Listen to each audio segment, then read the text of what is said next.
Hey, salut tout le monde, c'est Noise.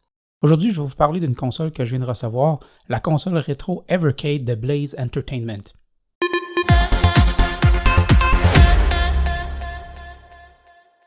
Vous en avez peut-être déjà entendu parler parce que la console est sortie il y a à peu près 2 ans, en 2020.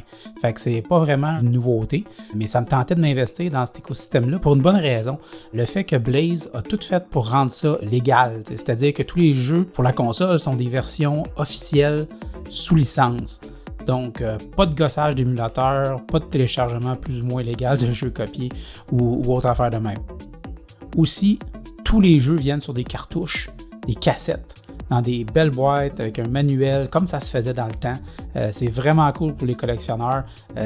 Surtout aussi, ceux qui s'ennuient du feeling d'ouvrir un nouveau jeu, un nouveau case, puis de sentir le plastique neuf là, à l'ouverture de la boîte. Là. Ça sent le sapin. Ça, là, ce genre de console, c'est simple. Tu mets ta cassette dans la console, tu l'allumes, t'es prêt à jouer. J'ai acheté le kit Premium qui comprend 3 cassettes, la collection Atari 1, la collection Data East 1 et la collection Interplay 1. Considérant tout ce que ça contient, pour un peu plus que 100$, c'est vraiment un bon deal. On voit que l'emballage a été fait d'une façon qui rappelle les packaging des consoles classiques. J'aime beaucoup ça. Ça fait différent des boîtes génériques des habituelles consoles d'émulation chinoises qui sont toutes pas mal pareilles, même si elles viennent de compagnies différentes. L'emballage est vraiment nice. Ready to play again. Le slogan est vrai. C'est le fun. Tu vois qu'ils prennent le rétro gaming à cœur. C'est vraiment cool. Le manuel il est déjà plus garni que toutes les consoles chinoises que j'ai eues à date. C'est bien, ça paraît que c'est un produit officiel d'une compagnie qui essaie de se faire un nom puis pas un autre manufacturier no-name. Le manuel est en plusieurs langues, pas juste en chinois puis en anglais traduit par un singe sur un clavier.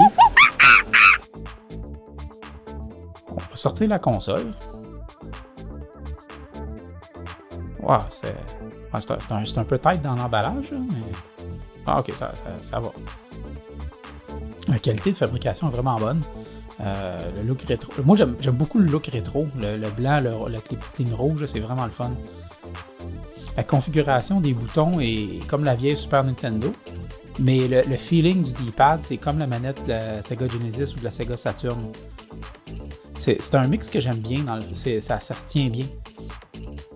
On voit la fente pour les cassettes à l'arrière. La switch on-off. Le feeling est vraiment le fun. La console tient vraiment bien entre les mains. Un cool écran de boot. C'est le fun. Please insert cartridge. Bon, on va faire ça tantôt. On va plutôt continuer de déballer le reste. Là, les cassettes. Interplay Collection.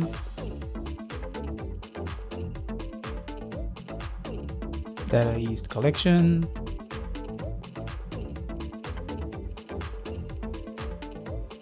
Atari Collection.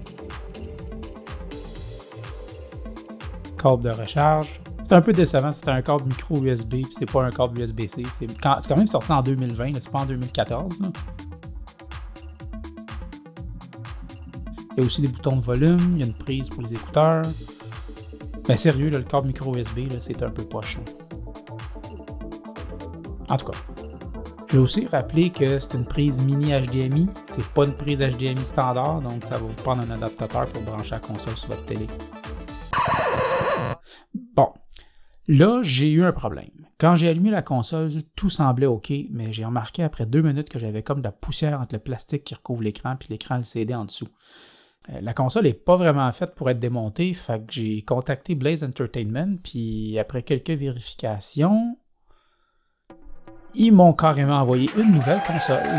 Sauf que, bonus, ils m'ont envoyé le pack Premium avec Namco Collection 1 au lieu de Data East Collection 1. Fait que je me retrouve avec une cassette de plus. Merci Blaze. En passant, pour ceux qui ne savent pas, la version européenne du Premium Pack vient avec le Namco Collection 1. probablement une question de licence. Je pense que le Namco Collection n'avait pas été autorisé pour vendre sur le continent américain. Donc, vous pouvez importer d'un vendeur européen si vous préférez la collection avec la cassette Namco. Ou sinon, vous pouvez acheter le pack nord-américain sur Amazon Canada si vous voulez le pack Data East. Bon, fait qu'en attendant le moment où j'ai reçu la nouvelle console, j'avais commandé quelques cassettes, dont la compilation Technos Collection 1, qui a 8 jeux classiques, dont les Double Dragon, University Ransom, puis Super Dodgeball aussi.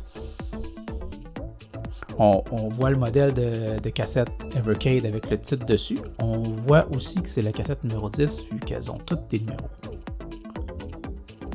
Ce qui est cool, puis je vais leur dire encore, c'est que tous les jeux viennent avec un manuel papier qui a une description de la compagnie qui a fait les jeux. Quelques lignes à peu près là, sur chacun des jeux qui sont inclus avec une description des contrôles. C'est vraiment le fun de regarder ça. Ça rappelle des bons souvenirs dans le temps quand on regardait les vieux manuels de nos cassettes Genesis, Nintendo, etc. Fait qu'on va regarder ce que ça a l'air une fois branché. Logo Blaze Entertainment, compagnie britannique en passant.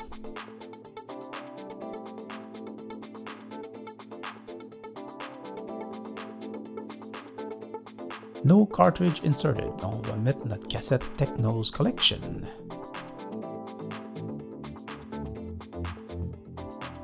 Le menu est bien organisé, on va directement aux pochettes de jeu. On peut aussi changer l'ordre des jeux selon le titre ou la date de sortie, c'est vraiment bien fait. Si on pèse sur la touche menu, on a plein d'options à régler. Notez que j'ai déjà fait le firmware update à la dernière version qui est pas mal mieux que l'original à mon avis.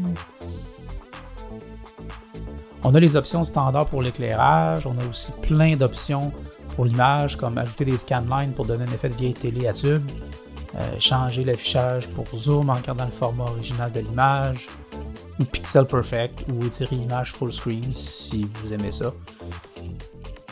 Question de goût. On a aussi des options de bezel pour les bords d'écran si on veut pas les garder noirs. On peut changer le thème, la langue, plein d'autres affaires. Il y a aussi une option très cool pour utiliser la console comme manette sur la console Evercade Versus, qui utilise les mêmes cassettes mais qui fonctionne uniquement sur la télé avec jusqu'à 4 joueurs. C'est quand même cool. On va démarrer Double Dragon. Notez que c'est pas les versions d'arcade, mais les versions console. Blaze a sorti une autre série de cassettes avec des jeux, avec les versions d'arcade si vous préférez, mais ils sont vendus à part. La qualité des boutons est vraiment nice. Les contrôles sont pas mal tight, la qualité de l'émulation est généralement super bonne, excellente en fait. Genre pour avoir joué avec un peu déjà, si la version originale avait des bugs ou des sprites qui fliquaient à l'écran par exemple sur la vieille Nintendo, ça va faire la même affaire ici. Bon, vous pouvez voir à quel point je suis poche, mais bon, c'était juste pour faire une démo rapide. Pour terminer, je voulais aussi faire un petit survol plus ou moins rapide, là, en tout cas des jeux fournis avec la console, puis dépendamment si vous achetez le pack américain ou le premium pack européen, je vais montrer les jeux Data East puis les jeux Namco aussi.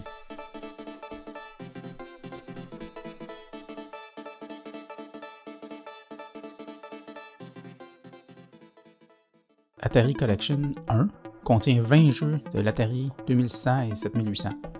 Il y a un peu toutes sortes d'affaires, y compris une couple de prototypes jamais sortis jusqu'à récemment. Adventure, le premier jeu open world sorti sur console, ou en tout cas ce qui semblait être un open world, un classique qui se démode pas. Alien Brigade, une sorte de clone d'Operation Wolf, ceux qui connaissent, mais avec des aliens en plus. Aquaventure, c'est un prototype des années 80 qui n'avait jamais été sorti jusqu'en 2005. C'était assez intéressant. Astéroïde, je pense que la plupart des gamers plus âgés sont familiers avec celui-là. Canyon Bombers, c'est un des jeux les plus plates sur cette cassette-là à mon avis. Rien de bien excitant. Centipede, une autre conversion d'un classique d'arcade pour l'Atari 2600. Crystal Castle est intéressant d'un point de vue technique, mais c'est plutôt assez dur à jouer à cause des contrôles puis de la vue isométrique. Desert Falcon est un shooter du genre Zaxxon, mais on voit les limites de la console côté graphique assez vite. Double Dunk, un jeu de basketball standard pour l'Atari 2600. J'ai eu pas mal de fun avec Food Fight. Dans son genre, c'est pas pire pantoute. C'est assez difficile de gérer la gravité dans Gravitar, mais le jeu est le fun. Missile Command, c'est un autre classique populaire de l'époque de la 2600. Motor Psycho sur la 7800 est quand même bien fait dans le genre jeu de course, même si c'est quand même assez primitif. Night Driver, un des premiers jeux de course dans le genre, puis les contrôles sont à chier. Ninja Golf, un jeu pas mal original. Tu frappes ta balle, puis tu te bats sur le parcours pour aller la rejoindre. Rendu au trou, tu te bats contre un boss. C'était un peu bizarre, mais c'est vraiment le fun quand même. Steeple Chase, pas grand chose à dire, course de chevaux assez ordinaire, même pour l'époque, tu fais juste sauter par-dessus des clôtures. Sword Quest Earth World, un des premiers jeux d'aventure avec une gestion d'inventaire, c'était assez particulier à l'époque. Tempest, un prototype pour la 2600 qui avait pas été jugé assez bon pour sortir à l'époque, puis on comprend pourquoi. Video Pinball, pas pire pour rappeler des souvenirs, mais rien de plus. Yars Return, une suite au classique Yars Revenge qui a été sorti en 2005. Ça flique pas mal à l'écran, mais ça reste super jouable puis c'est pas mal le fun. La cassette Namco Collection 1 contient 11 jeux, la plupart des versions NES de jeux d'arcade, mais quelques jeux 16 bits puis aussi un jeu d'arcade qui avait jamais été porté sur console avant. Galaxian, c'est un classique de la même époque que Pac-Man, fortement inspiré de Space Invaders. C'est pas le plus inspiré des jeux de Namco, mais c'est quand même le fun pour les amateurs du genre. Mappy est vraiment le fun. Ce jeu-là était exclusif au Japon à l'époque, mais il était aussi apparu sur pas mal de compilations différentes depuis, même des versions, comme on se rappelle dans le temps, les cassettes, le genre 52 en 1, des trucs comme ça. On a une souris qui est aussi une police puis qui essaie de ramasser des objets de valeur avant les chats qui sont des voleurs. C'est un peu drôle, là, mais en tout cas, j'ai toujours aimé ce jeu-là. Ça a toujours été quelque chose que je me suis bien amusé avec. Dig Dug est un autre classique de Namco que plusieurs connaissent, presque pas besoin de présentation. Le jeu est toujours aussi le fun.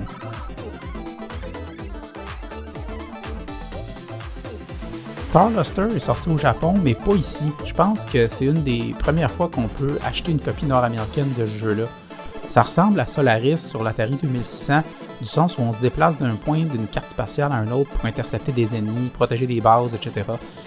C'est le fun pour une couple de minutes, mais je sais pas, j'accroche moyen. Xevious, c'est l'un des premiers shooters à avoir des boss à la fin des niveaux.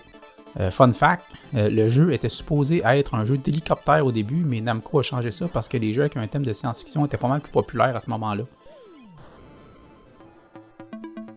Mappy Kids, ça a été une grosse surprise pour moi. C'est la première traduction officielle en anglais de ce jeu-là, qui était jusqu'à maintenant disponible juste en japonais. Donc la première version nord-américaine qu'on peut acheter. Les contrôles sont moyens, mais le jeu est super le fun. Faut ramasser de l'argent dans les niveaux pour acheter des morceaux de maison au magasin entre chaque tableau pour éventuellement avoir une maison complète à la fin. Il y a aussi des mini-games pour faire plus d'argent. Bref, j'ai eu pas mal de fun avec ce jeu-là. Quad Challenge est un jeu de course qui était sorti sur la Genesis dans le temps. C'est, mettons, relativement ordinaire. Il y a pas grand... C'est pas qu'il n'y a pas de fun à avoir, mais les contrôles sont pas terribles, puis il y a un certain learning curve, si on peut dire ainsi, avant de comprendre les subtilités de la conduite du 4 roues. C'est assez moyen. Battle Cars, c'est un jeu sur la Super Nintendo. C'est pas inintéressant, mais disons, dans le genre des jeux de bataille de chars, c'est pas un que je mettrais des meilleurs. Cool pour une couple de minutes, mais je me suis tanné assez vite. Y a-tu vraiment quelque chose à retirer sur Pac-Man? Je pense pas. Tout le monde aime Pac-Man. Indémodable. Moi, je dirais que c'est un highlight de cette collection-là. Pac-Man, c'est un classique. Metal Marines, c'est un jeu de stratégie sorti sur la Super Nintendo. Le jeu semble assez intéressant, mais comme on n'a pas de manuel complet du jeu, puis juste une petite description dans le manuel de la cassette, C'est assez difficile d'approche, mais j'imagine qu'on peut trouver un manuel plus complet sur Internet si on se donne la peine. Perso, je me suis pas donné la peine. Enfin, en tout cas, pas encore. Libble Rabble, c'est un jeu d'arcade des années 80 qui a été programmé par le créateur de Pac-Man. C'est intéressant, mais la méthode de contrôle est assez difficile vu qu'il faut contrôler les deux flèches en même temps. L'arcade, il y avait 2 sticks, ça devait être plus facile, mais sur une manette ordinaire qui n'a pas 2 sticks analogiques, c'est assez difficile à jouer. La cassette Data East contient 10 jeux mélangés de Nintendo, Super Nintendo, Genesis. Il y a une couple de classiques là-dedans, puis d'autres jeux intéressants aussi. Le premier sur la liste, c'est Burger Time, c'est un classique d'arcade. La version Nintendo, la version NES du jeu est pas mal bien. Évidemment, le niveau de difficulté est là, mais ça reste quand même super le fun. Burning Rubber, c'est le titre européen du jeu que plusieurs connaissent ici comme Bump and Jump. Encore là, c'est aussi la version Nintendo 8-bit, mais c'est toujours cool à jouer quand même. Karate Champ, c'est probablement un des premiers jeux de combat d'arts martiaux 1 contre 1 qui a vu le jour dans les arcades. Aujourd'hui, c'est pas mal primitif comme jeu, pas tellement le fun. D'après moi, ça doit être plus drôle à jouer sur la console Evercade Versus en mode 2 joueurs avec une coupe de drink dans le corps. J'ai jamais trippé fort sur Bad Dude, sauf sur l'intro qui est hilarante où on vous dit que le président s'est fait kidnapper par des ninjas. Je pense qu'il n'y a rien de plus années 80 que ça comme histoire. Mais bon, j'ai toujours trouvé la version NES un peu choppy. Les ennemis sont plutôt cheap avec des coups qu'on peut parfois juste pas éviter. Midnight Resistance est assez cool, même si les contrôles sont un peu bizarres. Rien d'extraordinaire comme jeu, mais rien de vraiment poche non plus.